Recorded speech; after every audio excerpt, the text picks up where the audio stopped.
ఈ మధ్యకాలంలో నాకు బాగుందంటే కా అనే సినిమా వచ్చింది కదా, ఆ అమ్మాయి నాకు బాగుంది. అంటే ఆ సినిమా తప్ప ఇంకెవరు నచ్చలేదు సార్ పెద్ద ఇప్పుడు మనకి?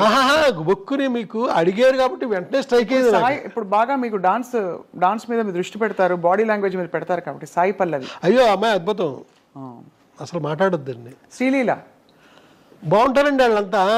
సాయి పల్లవి అంటే అసలు నేను ఇంకో మాట మాట్లాడండి నేను. అవునా సార్? అంటే అమ్మాయిలో గ్లామర్ అది కాదు, అద్భుతమైన పర్ఫార్మర్ అమ్మాయి, మామూలు పర్ఫార్మర్ కాదు, చాలా అద్భుతం. ఎంతో మంది మనకి గుర్తొస్తారండి, చాలా అద్భుతమైన. సార్ మీ ప్రయాణంలో మీరు ఇంత భావుకులు, ఇది ఉండబట్టుకోలేక అడుగుతున్నా, మీకు ఎందుకు బ్యాగులు ఇష్టం అని ఎలా అడిగితే అడుగుతారు. మీ స్త్రీలతో మీ సంబంధాలు ఎలా ఉండేవి చిత్ర పరిశ్రమలో? నాకేంటో తెలియదండి, నాదంతా మానసికమైన సంబంధం తప్ప ఫిజికల్గానే పెట్టుకోనండి. ఏంటో తెలియదు నాకు ఎవరితోని. నాకు ఓ హీరోయిన్ అని ఏదో చాలామంది చెప్పుకుంటారా, ఆ మనిషితో సైతం నాకు ఫిజికల్గా నాకు ఎవరితోని సంబంధాలు లేవు. కానీ మీకు ప్రేమ కలుగుతుందా? అదేంటోనండి, మనిషి మీద ఒక ఇష్టం. ఇప్పుడు సినిమాలు ఉదాహరించడం చాలా పెద్ద ఇదిగా ఉంటుంది, బాగోదు. మానసికంగా నేను ఇష్టపడడం తప్ప ఇదేం చేయను. ఓసారి ఒక ఇన్సిడెంట్ జరిగిందండి, బ్యాంకాక్ వెళ్ళామండి. కొందరు రైటర్స్తో పాటు బ్యాంకాక్ వెళ్ళాల్సి వచ్చింది, ఒక అతను కలవడానికి, ఓ హీరోని. నాతో పాటు వచ్చిన ఒక యంగ్ రైటరు ఒక రూమ్ చూపించి, ఈ రూమ్లో పలానా డైరెక్టరు పేరు చెప్పనండి, 5 అమ్మాయిలతో ఒక రాత్రి గడిపాడండి. నేను అసలు అది విన్నాను కానీ నేను ఏమాత్రం నాకు అది సహించలే, ఏమాత్రం ఆ మాట శబ్దస్ఫోరకంగా నాకు అనిపించలే. నేను ఆ రకం కాదండి, ఎట్టి పరిస్థితుల్లో కాదు. అంటే ఇది అడగడానికి నేపథ్యం కూడా సార్, ఇది ఏదో మీ వ్యక్తిత్వం గురించి అడగడానికి అని కాదు సార్, తప్పట్టుకోకండి దయచేసి. మీరు ఎలా అడిగినా పర్లేదు, బట్ అంటే కానీ అంటే మీ ఇంత భావుకత ఉండే వంశీ గారికి సహజంగానే అంటే మీరు సృష్టించే పాత్రల మీదైనా మీకు ప్రేమ వచ్చేస్తుంది కదా? అవునండి. ఇప్పుడు సితార కావచ్చు, తర్వాత మీరు చెప్పిన అన్ని సినిమాల అందరు హీరోయిన్లు అంత అందంగా ఉన్నారు, ఒక్కొక్క సినిమాలో ఒక్కో తీరులో. సో అప్పుడు వేవ్ లెంగ్త్ అంటే కనెక్షన్ ఎవరితో కలిగి ఉంటుంది మీకు అని? అప్పట్లో మీరు అన్నట్టుగా ఒక హీరోయిన్తో ఎక్కువ మీ పేరుని జోడించారు, కానీ ఇంకా నేను ఇంకెవరితోనే నాకు అలాంటివి లేదు. ఇప్పుడు వాణి విశ్వనాథ్ ఉంది, 2 సినిమాలు చేశాను నేను, అంతే, అంతవరకే. శోభన నాకు చాలా అద్భుతమైన వ్యక్తిత్వం, ఇది కలిగిన మనిషి, అంతే, అంతవరకే. ఇలాగ ఏ హీరోయిన్ తీసుకోండి అంతవరకే, అంత మించి. మానసికంగా కూడా ఇంకా నేను ఇంకొక మనిషి జోలికి నేను వెళ్ళలేదండి, వెళ్ళబుద్ధిలే. ఇక్కడ ఒక మనిషిని మర్చిపోతే ఎడుదేమో, అప్పటికి ఎప్పటికీ మర్చిపోకుండా ఉండడం, అలాగే మనసులో ఉండిపోయారు అంతే, అంతవరకే. మళ్ళా ఇంకొక అడుగు ముందుకి కూడా వేయనండి నేను. సార్ ఇలాంటి ప్రేమ వంశీ గారికి కలిగినా ఎవరికి కలిగినా, నాకైనా ఆయనకైనా మనిషి లేకపోవడం బాధ ఉంటుంది కదా సార్. ఆ బాధను ఎలా సమాధానపరుచుకుంటారు? ఏమని చెప్పుకుంటారు మీకు మీరు? ఈ మనిషి నాకు ఇష్టం, ఈ మనిషి నాతో లేరు. ఏమండి ఇది ఒకటి చెప్తానండి, నిన్న ఒక ఫోటో చూశానండి. ఆ ఫోటో ఎవరిదంటే జమున గారిది. నేను డైలీ శుభోదయాలు పెడుతుంటారండి. అవును, ఫేస్బుక్లో కాదు, మామూలుగా పంపించేవాడిని మీలాంటి ఫ్రెండ్స్కి, మీకు కూడా పంపిస్తాను నేను.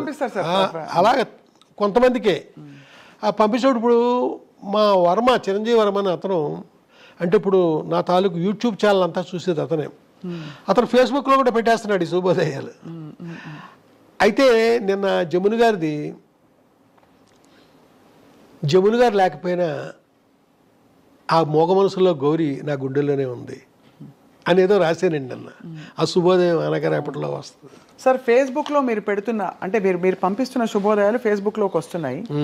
అందులో సరే జమున గారిది పెట్టడం ఒక ఎత్తు అయితే, ఒక రొట్టె ముక్కలు అమ్ముకునే ఒక ఫోటో పెట్టి అక్కడ తమిళంలో ఒక ఏదో రాసి ఉంటే దానికి అంత స్పందన రావడం ఏంటి? వీళ్ళు మళ్ళీ మా పసలపూడి రావాలి అని చెప్పి వచ్చే రామారావు అని మీరు రాశారేంటి అనే ఒక ప్రశ్నకి ఏం చెప్తారు సార్? ఏమైందంటేనండి, చాలామంది వేరే విధంగా రియాక్ట్ అయ్యారండి.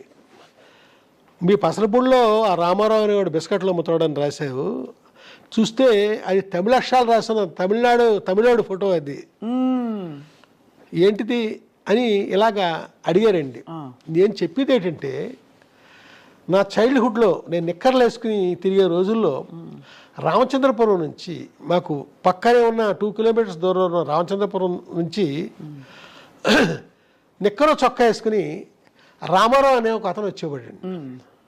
వచ్చి మా ఊర్లో ఆ రొట్టి బిస్కెట్లు అమ్మేవాడు. ఆ అమ్మినప్పుడు చూడండి కొన్ని బిస్కెట్లు ఇరిగిపోతాయి ముక్కల కింద.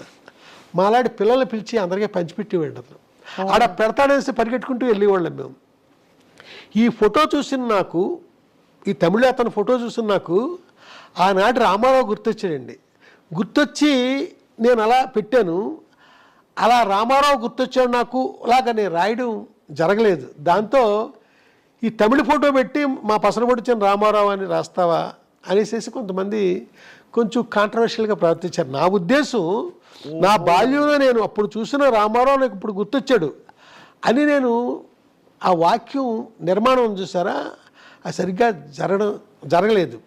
అది అంటే మీ కవి హృదయం వాళ్ళకి అర్థం కాలేదు. కవి హృదయం అంటే ఇక్కడ కవి హృదయం కాదండి, నా స్పష్టత లేదు నేను చెప్పిన దాంట్లో. ఇది ఆనాడు నాకు ఆ రామారావు గుర్తొచ్చాడు ఇతను చూశాక అంటే పాపం ఎవరో మాట్లాడరు.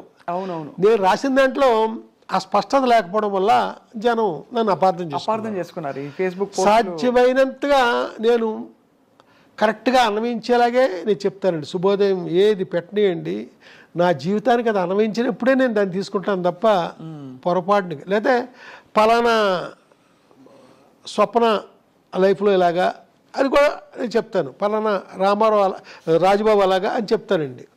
ఇక్కడ మట్టికి అలా జరిగింది. వివరణ ఇవ్వలేదు తప్ప ఇంకేం కాదు.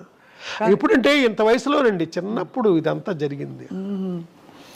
గొప్ప జ్ఞాపకాలంటే మీకు చాలా ఇష్టం కదా సార్? జ్ఞాపకాలంటే ఆకుపచ్చని జ్ఞాపకాలు, పొలమారిన జ్ఞాపకాలు, ఇలాగ జ్ఞాపకాలు మీద చాలా ఉన్నాయండి. ఇంకా రాయాల్సినవి కూడా ఉన్నాయి. మాట్లాడే జ్ఞాపకాలు ఇవన్నీ రాశాను కదా, ఇంకా రాయాల్సినవి ఉన్నాయి. పోట్లాడే జ్ఞాపకాలు, పరిగెట్టే జ్ఞాపకాలు, నడిపించే జ్ఞాపకాలు, ఇలాగా ఎన్నైనా రాయొచ్చండి. ఎప్పుడు వర్తమానం నాకు బాగోదు, అది జ్ఞాపకం అయినప్పుడే బాగుంటుంది. ఏంటో నాకు తెలియదండి. అది మీ కళాత్మకత సార్. కానీ ఇందాక అడిగిన ప్రశ్నకి మీరు మళ్ళీ సున్నితంగా అడుగుతున్నా సమాధానం ఏంటంటే, ఏదైనా మనకి ఇష్టమైన వ్యక్తి కానీ సినిమా కానీ ఏదైనా, ముఖ్యంగా వ్యక్తి అయితే, అందులో మన మనసుతో ఇష్టపడిన వ్యక్తి అయితే, మన చుట్టూ లేకపోతే మనం కొంత అలజడికి లోనవుతాం. ఆ అలజడిని మీరు ఎలా సమాధాన పరుచుకున్నారు? ఇప్పుడు ఉండకపోవచ్చు కానీ ఎప్పటికే వాళ్ళే అని చెప్పారు కాబట్టి సున్నితంగా అడుగుతున్నాను. ఇది ఇప్పుడు ఏమీ లేదండి, ఒక ఒక ఒక ఎన్నో ఏళ్ల క్రితం మ్యాటర్ ఇది. ఇవాళ మామూలు కండిషన్లోనే మామూలుగానే ఉన్నా, కానీ ఎప్పుడు జ్ఞాపకం బాగుంటుంది కదా నాకు. మరి అదే ఆ జ్ఞాపకం బాగుంటుంది. అలా అంతే ఇది బాగుంది. మళ్ళా గతం నిజం కావాలి అని కూడా నేను ఎప్పుడు కోరుకోను, ఎందుకంటే అవ్వదు కాబట్టి.